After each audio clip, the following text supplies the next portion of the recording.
నమస్కారం అండి.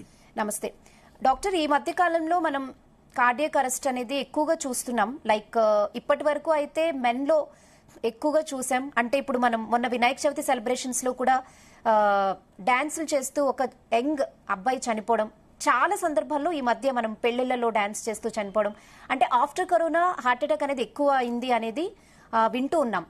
సో ఇవాళ మనం ఈ కేసు చూసుకుంటే కనుక ఇక్కడ ఒక lady, only 38 years. So general గా లేడీస్ విషయానికి వస్తే ఏంటంటే మెనోపాజ్ వచ్చే వరకు లేడీస్ హార్ట్ డిసీజెస్ నుంచి సేఫ్ గా ఉంటారు అనేది వింటూ ఉంటాం. సో ఒక కార్డియాలజిస్ట్ గా మీరేం చెప్తారు డాక్టర్? అంటే కామన్ ఏంటంటే మనము అండర్ 40 years లోపల లేడీస్ లో రాదని కాదు, బట్ మామూలుగా ఏంటంటే జెంట్స్ లో కంపేర్ చేస్తే మగవారితో కంపేర్ చేస్తే అరుదుగా వస్తుంది. ముఖ్యంగా మనకు అండర్ 40 అంటే ఈ operated and 18-year-old 20-year-old girls also with massive attacks. But ఏంటంటే అవన్నీ అరుదుగా, కామన్గా ఏంటంటే జెంట్స్ లో ఎక్కువ కామన్. ముఖ్యంగా ఏంటంటే యంగ్ ఏజ్ లో డయాబెటీస్, లేకుంటే ఓవర్ వెయిట్ ఉండో, లేకుంటే కొద్దిమందికి లిపిడ్స్ అంటే పర్టికులర్లీ హైపర్ కొలెస్ట్రాలిమియా అంటాం. కొలెస్ట్రాల్ లెవెల్ చాలా హై ఉన్నప్పుడు, బ్లడ్ ప్రెషర్ ఎక్కువ ఉంది, తర్వాత డైటరీ హ్యాబిట్స్ అంటే మామూలుగా ఏంటంటే మనకు హార్ట్ అటాక్ రాకపోవడానికి ప్రివెన్షన్ ముఖ్యం అంటాం. ఎక్కువ exercise, dietary habit, these are very important. Lifestyle modification అంటాం. అంటే 50% of the heart attacks can be prevented by only lifestyle modification and good exercise, good diet. అది కాకుండా మనం ఎక్కువ బాడీ వెయిట్ రాకుండా చూసుకోవాలి. దాంతో ఏమైందంటే బ్లడ్ ప్రెషర్ వచ్చే ఛాన్సెస్ తక్కువ, షుగర్ వచ్చే ఛాన్స్ తక్కువ, కొలెస్ట్రాల్ ఎక్కువ వచ్చేస్తారు. ఈ జెంట్స్ లో పర్టికులర్ యంగ్స్టర్స్ లో స్మోకింగ్ ఎక్కువ ఉంటది కాబట్టి సడన్ గా బ్లడ్ క్లాట్ లో వచ్చే ఛాన్స్ ఉంటది, ఇది గుండె రక్తనాళాల్లో. ఈ కోవిడ్ ఏంటంటే చాలా మందికి ఏంటంటే ఐసీసీలో ఉండి తీవ్రంగా కోవిడ్ ఎఫెక్ట్ అయిన వాళ్ళకు రిలేటివ్లీ కొంచెం ప్రోన్నెస్ ఎక్కువ ఉంటుంది. బట్ ఐసీయూలో అడ్మిషన్ కాక తీవ్రంగా కోవిడ్ బారిన పడకుండా ఉంటే అంత రిస్క్ ఏమి ఉండదు. చాలా మంది ఇవన్నీ మిత్సే, వ్యాక్సిన్ వాడి వచ్చిన ఇప్పుడు అందరికీ మనకు తెలుసు, అందరూ వ్యాక్సిన్ తీసుకున్నారు. చాలా మందికి 95% ఆఫ్ ద పాపులేషన్ కోవిడ్ కి ఎక్స్పోజ్ అయింది. అదేం కాదు. కానీ ఏంటంటే మనకు మామూలుగా ఏంటంటే మీడియా లోపల ఎక్కువ ఏం చేస్తున్నారు అంటే, మనం సెలబ్రిటీ ఏదైనా న్యూస్ రాగానే బాగా రిపీటెడ్ గా సర్క్యులేషన్ వెళ్ళిపోయి మనము ఎక్కువ చూస్తున్నాం. ఇట్లాంటి ఇన్సిడెన్సెస్ ముందు కూడా అయ్యేది. ఆ మీడియా ఇప్పుడు అటెన్షన్ ఎక్కువ ఉంది, సెలబ్రిటీస్ అనగానే చాలా వరకు స్ప్రెడ్ అవుతుంది కాబట్టి మనకు ఇప్పుడు ఎక్కువ అవేర్నెస్ సడన్ గా వచ్చినాయని. సోషల్ మీడియా బాగా అయింది, వాట్సాప్ లో మెసేజ్ వెళ్ళిపోతా ఉన్నాయి, అంటే ఇన్స్టాలో వెళ్ళిపోతున్నాయి. ఏదైనా ఒక ఇన్సిడెంట్ కాగానే ఇమీడియట్ గా స్ప్రెడ్ అవుతుంది కాబట్టి మనకి ఇప్పుడు అవేర్నెస్ ఎక్కువ అయింది. మామూలుగా ఏంటంటే యంగ్ ఫీమేల్స్ లోపల కొలెస్ట్రాల్ ఎక్కువ, డయాబెటీస్ ఉన్నా, లేకుంటే ఓవర్ వెయిట్ ఉన్నా, బ్లడ్ ప్రెషర్ ఇట్లాంటివి ఎక్కువ ఉండే ఛాన్సెస్. మనకు dietary habits, good exercise definite గా హార్ట్ డిసీజ్ రాకుండా, అంటే ముఖ్యంగా హార్ట్ అటాక్ రాకుండా ప్రివెంట్ చేస్తుంది. ఓకే. సో డాక్టర్, మీరు చెప్పారు అంటే మెన్ తో కంపేర్ చేస్తే అరుదుగా వస్తుంది అన్నారు. అంటే ఎంత పర్సెంట్ డాక్టర్?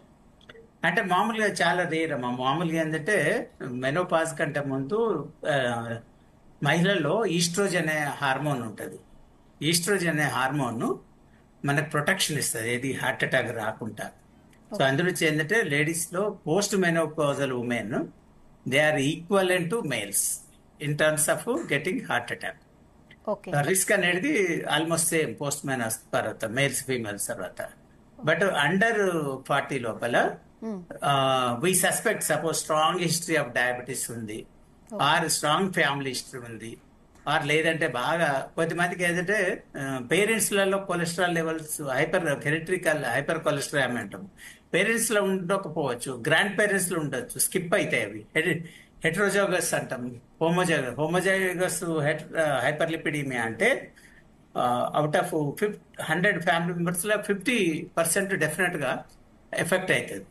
ఒక if you take 4 members 2 members కి ఎఫెక్ట్ అవుతుంది. హెట్రోజైగస్ అంటే ముగ్గురిట్లో నలుగురిట్లో ఒకరికి ఎఫెక్ట్ కావచ్చు, లేకుంటే ఒక జనరేషన్ లో స్కిప్ కావచ్చు, ఇంకో జనరేషన్ లో ఆ జీన్స్ ట్రాన్స్మిట్ కావచ్చు. అందురించి అంటే మనకు కొలెస్ట్రాల్ లెవెల్ చూస్తే వీళ్ళకి చాలా ఎల్డిఎల్ హై లెవెల్స్ ఉంటాయి నార్మల్ గా. 100% one of the major reason for heart attack high lipid levels. LDL cholesterol అంటే మనకు వరల్డ్ లో స్టాటిస్టిక్స్ ఉన్నాయి. ఇప్పుడు ఎక్కువ మనకి ఏదైతే ఎల్డిఎల్ కొలెస్ట్రాల్ ను 20% తగ్గించినాం అనుకోండి, మనకు 10% రిస్క్ తగ్గుతుంది. హెచ్డిఎల్ కొలెస్ట్రాల్ 1% ఇంక్రీజ్ చేస్తే ఆల్మోస్ట్ 2% రిస్క్ రిడక్షన్. అందుగురించి ఏంటంటే మనము తగ్గిస్తే సపోజ్ నార్మల్ కంట్రోల్ చేస్తే మనము 25% రిస్క్ తగ్గిస్తున్నాం హార్ట్ అటాక్ రాకుండా. డయాబెటీస్ కూడా they are more prone for risk. అందుకే HbA1c అంటాం, దాన్ని 6.5 బిలో పెట్టాలి. Fasting blood sugar less than 110 ఉందా, పోస్ట్ లంచ్ లెస్ దాన్ 150 ఉందా. అదేవిధంగా ఎల్డిఎల్ కొలెస్ట్రాల్ ఇండియన్స్ అయితే బిలో 100 ఉంచాలి. అదే డయాబెటిక్ అయితే బిలో 70 ఉండాలి. ఈ వాల్యూస్ మెయింటైన్ చేస్తే మనకు హార్ట్ అటాక్ రాకుండా. ఎప్పుడు always we should maintain optimal body weight. And weight ఎక్కువ అయినా కొద్దీ హార్ట్ అటాక్ రిస్క్ ఇన్వారబుల్ గా పెరిగిపోతుంది. వెయిట్ ఒబేసిటీ డెఫినెట్గా ఇట్స్ ఎ డిసీజ్. WHO ప్రకారం now they label classified it as a disease. Previously it's not classified as a disease. అంటే obesity పెరిగితే blood pressure, sugar, cholesterol in terms of inflammation, then heart attack, stroke ఇవన్నీ వచ్చే chance ఎక్కువ ఉంటాయి obesity తోటి. Okay doctor, ఇప్పుడు general గా ladies అనగానే కొంచెం జనరల్ చెకప్ కి వెళ్ళినా కూడా ఒక 30 years తర్వాత కాల్షియం టాబ్లెట్స్ తీసుకోమని చెప్పడం అనేది కామన్.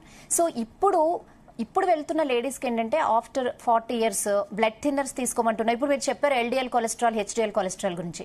కొలెస్ట్రాల్ టెస్ట్ చేయించుకోవడం, మళ్ళీ కొలెస్ట్రాల్ టాబ్లెట్స్ కూడా వాడడం అనేది ఇప్పుడు కామన్ అవుతుంది. సో మీరు ఏం చెప్తారు డాక్టర్ యాజ్ ఎ కార్డియాలజిస్ట్, ఇప్పుడు బ్లడ్ థిన్నర్స్ తీసుకోవడం ఎంతవరకు సేఫ్, ఉన్నా లేకపోయినా కూడా? అంటే మనకు బ్లడ్ థిన్నర్స్ లో మొన్న మేజర్ 3 ట్రయల్స్ వచ్చినాయి వరల్డ్ లో.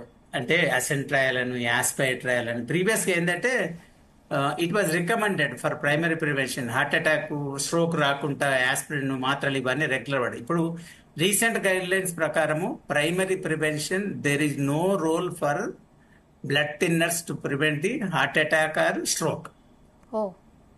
It should not be used unless they have a risk factors, like a 2 risk factors ఉన్నాయి, ప్రీవియస్ అటాక్ ఉంది, బాగా strong history of risk factors ఉన్నాయి, మనం ASVD స్కోర్స్ అంటాం. అట్లా ఉన్నప్పుడు ఏంటంటే ఈ కొలెస్ట్రాల్ తక్కువ చేయడము ఇట్లాంటివి. బట్ కొలెస్ట్రాల్ అన్డౌటెడ్లీ మనకు ఇండియన్ లోపల very very high risk factor. LDL ఎంత తక్కువ ఉంచితే అంత రిస్క్ తగ్గుతుంది. ఎవ్రీ 20 పాయింట్స్ తగ్గిస్తే 10% రిస్క్ తగ్గుతుంది. అందులో ఏంటంటే మనకు ఇండియన్స్ కు LDL కొలెస్ట్రాల్ 100 బిలోనే ఉండాలి. ఇదేంటంటే మనకు ఎన్నో ట్రయల్స్ అంటే వరల్డ్ లో అసలు more than dozens of trials have shown consistently LDL cholesterol single most important factor to prevent the heart attack and stroke. మనం ఎంత తక్కువ ఉంచితే అంత మంచిది. ఈ వాట్సాప్ లో ఏంటంటే దీనికి కొలెస్ట్రాల్ కు హార్ట్ అటాక్ సంబంధం లేదని అన్సైంటిఫిక్ గా వచ్చే మెసేజ్ చాలా ఉంటాయి, దాన్ని బిలీవ్ చేయకండి. బట్ LDL ఎంత తగ్గిస్తే అంత రిస్క్ తగ్గుతుంది. డయాబెటీస్, HbA1c ఇప్పుడు మనకు 6.5 బిలో ఉండాలి. 6.5 నుంచి 7.5 పెంచితే 14% రిస్క్ పెరుగుతుంది. అదే 6.5 నుంచి 8.5% అంటే 2 points పెరిగితే 28% రిస్క్ పెరుగుతుంది. ఇన్ టర్మ్స్ ఆఫ్ స్ట్రోక్ కానీ, హార్ట్ అటాక్ కానీ, ఫ్యూచర్ హార్ట్ ఫెయిల్యూర్ కానీ ఇవన్నీ మేస్ అంటాం అన్నట్టు. సో అందరూ ఏంటంటే HbA1c షుగర్ ఉన్న ఎట్టి పరిస్థితిలో మెయింటైన్ బిలో 6.5. చాలా మంది వస్తారు ఓపీకి, దే ఫీల్ నార్మల్, బట్ 10 తోటి వస్తారు, 11 తోటి వస్తారు HbA1c. That is alarming. Suddenly they collapse become the heart attack because the vessels are inflaming. అంటే మనకు అథెరోస్క్లెరోటిక్ డిసీజ్ అనేది ఫామ్ అవుతుంది, దాంతో కొలెస్ట్రాల్ డిపాజిట్స్ ఫామ్ అవుతాయి. సో అందరూ చేస్తే బ్లడ్ ప్రెషర్ చాలా మంది నెగ్లెక్ట్ చేస్తారు. బ్లడ్ ప్రెషర్ రెగ్యులర్ కంట్రోల్ చేస్తే లైఫ్ స్పాన్ 3 years పెరుగుతుంది. Every whoever control the blood pressure regularly, longevity ఆటోమేటికల్. అంటే స్ట్రోక్ బారిన పక్షవాతం రాదు, అంటే బికాజ్ బ్లీడింగ్ ఉండదు, హార్ట్ మెదడు రక్తనాలు బ్లాక్ కావు, హార్ట్ అటాక్ రాదు, హార్ట్ ఫెయిల్యూర్ 50% తగ్గిపోతుంది, స్ట్రోక్ రావడం 50% తగ్గిపోతుంది. సో ఓల్డ్ ఏజ్ లో వచ్చే అమెనేషియా అంటాం, లాస్ ఆఫ్ మెమరీ 50% తగ్గిపోతుంది రెగ్యులర్ గా బ్లడ్ ప్రెషర్ కంట్రోల్ చేస్తే. ఇవన్నీ ఏసిమ్టమాటిక్ ఉంటాయి కాబట్టి చాలా మంది ఏంటంటే ఇగ్నోర్ చేస్తారు. వీసీ చాలా మంది యంగ్ పేషెంట్స్ సడన్ గా బ్లీడ్ అయిపోయి, బెడ్ రిడన్ అయిపోయి, పక్షవాతం పడి అన్ని రిస్క్ తోటి ఉంటారు. అందుగురించి ఏంటంటే మనము ఈ బ్లడ్ ప్రెషరు, షుగరు, కొలెస్ట్రాల్. అంటే మనము వరల్డ్ WHO లో మనం మొన్న అంటే రీసెంట్ పబ్లికేషన్ 2021 స్టాటిస్టిక్స్ లో most common preventable cause of death non communicable disease లో hypertension. Number 1 killer. Nearly 10 million deaths were attributed to only high blood pressure. Okay. Diabetes, almost 6 million deaths. And smoking, 3 million deaths. It is so much. If you control the blood pressure, sugar, lipids, almost dietary factors alone contributed to 6 million deaths in the world during the in the year of 2021. That is the reason. Pay attention to the diet. Obesity should be controlled. Blood pressure should be controlled. Diabetes should be controlled. So ఈ factors control చేస్తే okay. మనము mortality అనేది significant. అంటే మనకు ఇప్పుడు infection తోటి వచ్చే disease different, but non communicable disease అంటే నాన్ కమ్యూనికబుల్ డిసీజ్ వచ్చే మోర్టాలిటీ రేట్ సిగ్నిఫికెంట్ తగ్గిపోతుంది. ఓకే. సో డాక్టర్, అంటే ఇప్పుడు లేడీస్ కి అయితే మెనోపాజ్ ముందు రావడం అనేది అరుదు అని చెప్తున్నారు. అలాగే ఇప్పుడు లేడీస్ కి ముందైనా ఓవర్ వెయిట్ ఉంటే డెఫినెట్ గా ఇన్ఫ్లమేషన్ వస్తుంది. ఓవర్ వెయిట్ ఉంది, కొద్దిమంది కాంట్రాసెప్టివ్ పిల్స్ తోటి థ్రాంబోటిక్ టెండెన్సీ ఉంటది. అంటే ఇప్పుడు ఈస్ట్రోజన్, ప్రొజెస్టరాన్ పిల్స్ ఉంటాయి కదా, ఈ కాంట్రాసెప్టివ్ పిల్స్ లో ఉంటది. తర్వాత ఒబేసిటీ ఉన్నప్పుడు కూడా బ్లడ్ క్లాట్స్ రక్తనాళాల్లో వస్తాయి, పల్మనరీ ఎంబోలిజం రిస్క్ ఉంటది. Obesity it self A disease. Obesity ఉన్నప్పుడు కొలెస్ట్రాల్ లెవెల్ ఆటోమేటిక్ గా పెడుతుంది, బ్లడ్ ప్రెషర్ ఆటోమేటిక్ గా. మనము మన న్యాచురల్ ప్రొటెక్షన్ దాన్ని ఓవర్టేక్ చేస్తున్నాము ఈ ఒబేసిటీ తోటి. ఒబేసిటీ ఉండదు. ఎక్స్ట్రా వెయిట్స్ అంటే extra burden on the body. Okay. So ముఖ్యంగా ఇప్పుడు మీరు చెప్తున్నారంటే హిస్టరీ ఏమైనా ఉంటే గనక వస్తుంది అని అంటున్నారు. కొన్ని ఫ్యాక్టర్స్ చెప్తున్నారు లైక్ డయాబెటీస్, కొలెస్ట్రాల్. సో ఇప్పుడు మీరు అలాగే 50% heart attacks life style changes తోనే రాకుండా ప్రివెంట్ చేయొచ్చు అని చెప్తున్నారు కదా. సో ఆడవాళ్ళలో ఎలాంటి లైఫ్ స్టైల్ చేంజెస్ చేసుకుంటే ప్రధానంగా మంచిదని చెప్తారు డాక్టర్? మామూలుగా ఎవరైనా కానీ గుడ్ డైట్ అంటే వెజిటబుల్స్ అంటే greenish and yellowish vegetables, fresh fruits ఎక్కువ తీసుకోవాలి. రైస్ కాంపనెంట్ తక్కువ చేయాలి, కార్బోహైడ్రేట్. ఫ్యాట్ కాంపనెంట్ తక్కువ చేయాలి. Fried food, deep fried food ఎక్కువ తీసుకోవద్దు. సాల్ట్ ఎంత తక్కువ తీసుకుంటే అంత మంది. Excess salt increases the mortality, increase the death rate. అందుకే ఎక్సెస్ సాల్ట్ ఉండద్దు. మామూలు వేసుకోండి. డీప్ ఫ్రైడ్ ఫుడ్ వేసుకోవద్దు. అదే విధంగా oil, once in oil taste గురించి వన్స్ ఇన్ ఆయిల్ తీసుకోవాలి. రెగ్యులర్ గా ఆయిల్ ఫుడ్ తీసుకోవద్దు. రెగ్యులర్ డీప్ ఫ్రైడ్ ఫుడ్ తీసుకోవద్దు. బట్ ఎక్కువ క్యాలరీస్ తక్కువ ఉండి antioxidants at the same vitamins ఎక్కువ ఉండే fresh fruits with fibre very good to the health. Natural substances like vegetable salads కానీ, మధ్య మధ్యలో ఫ్రూట్స్ కానీ, సీజనల్ ఫ్రూట్స్ ఉన్నాయి. అందులో తర్వాత సీజనల్ ఫ్రూట్స్ అంటే బాగా హై క్యాలరీ ఉన్న ఫ్రూట్స్ కూడా అంత మంచిది. లైక్ మ్యాంగో ఉంది, full of sugars, that is not good. Citrus fruits, watermelon, papaya, ఇట్లాంటివన్నీ ఎక్కువ యూస్ఫుల్ ఉండాలి. అవన్నిటితో అయితే మనకు వెయిట్ గెయిన్ కాదు, స్టమక్ ఫిల్ ఉన్నట్టుంటది, న్యాచురల్ యాంటీ ఆక్సిడెంట్స్ ఉంటాయి. తర్వాత మధ్య మధ్యలో డ్రై ఫ్రూట్ తీసుకోవాలి, హోల్ గ్రెయిన్స్ తీసుకోవాలి. తర్వాత బేకరీ ఐటమ్స్, తర్వాత ఐస్ క్రీమ్స్, జంక్ ఫుడ్ ఇవన్నీ ఎక్కువ తీసుకోవద్దు. టేస్ట్ గురించి వన్స్ ఇన్ వైల్ తీసుకోవచ్చు, కానీ రెగ్యులర్ కన్సంప్షన్ తీసుకోవద్దు. At the same time every day half an hour to 45 minutes walking కానీ, జాగింగ్ కానీ, some kind of exercise. People who are more active they have a longer life. And passive గా ఉండద్దు. తర్వాత psychological stress పెట్టుకోవద్దు.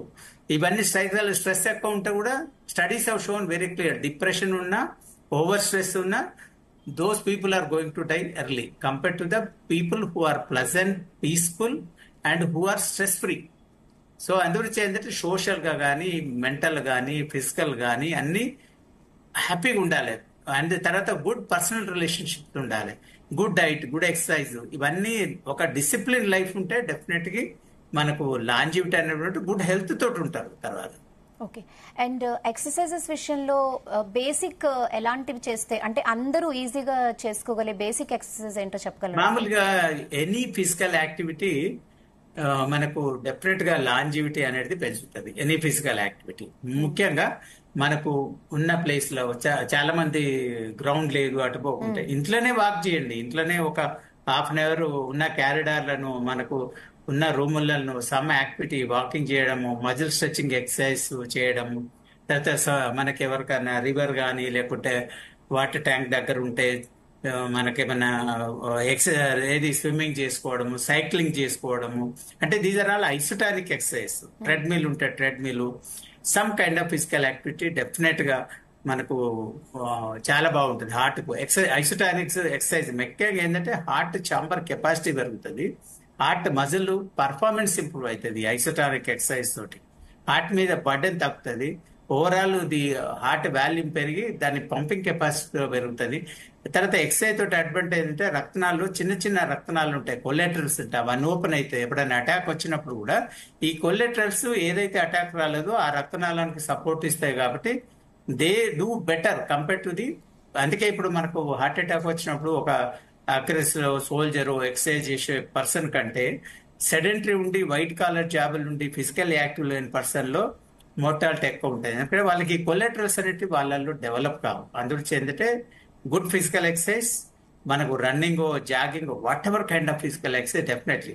అంటే తర్వాత కొద్ది మందికి ఒక ఏజ్ వచ్చిన తర్వాత 35-40+ తర్వాత when they go for exercise gym లో జాయిన్ అయ్యేటప్పుడు ఫిజికల్ ఎక్సర్సైజ్ ట్రెడ్మిల్ ఒకసారి టెస్ట్ చేసుకొని వాళ్ళకి హార్ట్ డిసీజ్ లేదు హార్ట్ స్కానింగ్ చేసి, ఇప్పుడు కొంతమందికి ఏంటంటే జిమ్కి వెళ్ళి సడన్ కొలాప్స్ అవుతారు. అంటే కొన్ని జబ్బుల్లో ఎక్సర్సైజ్ మంచిది కాదు, అంటే వాళ్ళకు సబ్ క్లినికల్ డిసీజ్ ఉన్నాయి. అందుకే ముందు ఒకసారి హార్ట్ స్కాన్ చేసి, కొద్దిమందికి హైపర్ట్రోఫిక్ కార్డియోపతి, గుండె కండరం లావెక్కుతుంది. ఇట్లాంటి వాళ్ళలో ఏంటంటే when they go for exercise they can collapse suddenly. Bathroom లో కానీ ఎక్సర్సైజ్ చేసేటప్పుడు కానీ సడన్ గా కొలాప్స్, వెంట్రుకులర్ ఎరిథమియాస్ అంటాం. అదే విధంగా ఈసీజీలో కొన్ని అబ్నార్మల్స్ ఉంటాయి, హార్ట్ స్కానింగ్ లో హార్ట్ ఫంక్షన్ నార్మల్ ఉంటుంది, వాల్స్ నార్మల్ ఉంటాయి, యాంజియోగ్రామ్ చేస్తే నార్మల్ ఉంటాయి, కానీ ఈసీజీ అబ్నార్మల్ ఉంటాయి, ప్రొలాంగ్డ్ క్యూటీ అని ఉంటాయి, షార్ట్ క్యూటీ అని ఉంటాయి. వీళ్ళందరూ they are prone for sudden deaths. అంటే హార్ట్ లో ఎన్నో రకాల డిసీజ్ ఉంటాయి, కండరానికి సంబంధించింది, వాల్వ్స్ సంబంధించింది, నాళాలకు సంబంధించింది, ఎలక్ట్రికల్ డిస్టర్బెన్స్ ఉంటాయి, రకరకాలు ఉంటాయి. అందుగురించి ఏంటంటే ఒకసారి బేసిక్ ఒక ఏజ్ వచ్చిన తర్వాత బేసిక్ హార్ట్ స్కాన్ కానీ ఈసీజీ చూసుకొని ట్రెడ్మిల్ చేసుకొని వాళ్ళ ఎక్సర్సైజ్ కెపాసిటీ ఎట్లా ఉంది, are they fit to do good exercise అని కూడా చేసుకుంటే మంచిది. అప్పుడు ఏంటంటే you can gradual increase the exercise capacity. ఒక సమ్టైమ్స్ ఏంటంటే వాళ్ళు సడన్ గా ఎక్సర్సైజ్ చేసినప్పుడు మజిల్ బాడీ పెయిన్స్ వచ్చేసి వాళ్ళ ఎక్సర్సైజ్ డిస్కంటిన్యూ చేస్తారు. దానికి బదులు ఏంటంటే స్టార్ట్ విత్ 10-15 మినిట్స్ ఇనిషియల్లీ, ఒక 15 days తర్వాత 5 minutes ఎక్కువ చేయడము, అట్లా 1/2 hour to 45 minutes ఎక్సర్సైజ్. అది రెగ్యులర్ చేస్తే అంటే వాళ్ళకి హ్యాబిట్ లాగా అయిపోయి వాళ్ళ హెల్త్ ఇంప్రూవ్ అయ్యి వాళ్ళ అపియరెన్స్ చాలా ఇంప్రూవ్ అయిపోయి వాళ్ళు మళ్ళీ మళ్ళీ చేయడానికి దోహదపడుతుంది. చాలా మందికి ఏంటంటే ఓవర్ ఎంతూజియాజం తోటి సడన్ గా they go and do the 1/2 hour exercise. Sudden గా ఎక్సర్సైజ్ చేసే వరకు ఏంటంటే muscles are not acclimatize. Next 48 hours they will have a severe body pains. ఆ పెయిన్ వాళ్ళు టాలరేట్ చేయక మళ్ళీ ఎక్సర్సైజ్ పోక మళ్ళీ అది డిస్కంటిన్యూటీ అయ్యే ఛాన్స్ ఉంటుంది. కాబట్టి గ్రేడెడ్ ఎక్సర్సైజ్ అంటాము, బాడీకి అలవాటు అయ్యేటట్టు ఫస్ట్ 10-15 minutes ఎక్సర్సైజ్ చేసుకుంటా వారం 5 minutes ఎక్సర్సైజ్ చేస్తే ఒక 2-3 months లో బాడీ ట్రైన్ అవుతుంది. కాబట్టి ఆ టైప్ ఆఫ్ ఎక్సర్సైజ్ మెయింటైన్ చేయడం అన్ని విధాల శ్రేయస్కరం. బట్ ముందు ఒకసారి ట్రెడ్మిల్ కానీ ఎకో కానీ ఈసీజీ చేయించుకొని వారికి, అంటే ఎవరైతే విగరస్ ఎక్సర్సైజ్ ట్రైనింగ్ ప్రోగ్రామ్కి వెళ్తారో వాళ్ళు ఇట్లాంటి టెస్ట్ చేసుకొని they are fit to do that kind of exercise అన్నప్పుడు వాళ్ళు అట్లాంటి వాటిలలో పార్టిసిపేట్ చేయాలి. But unmonitored definitely risk. Okay.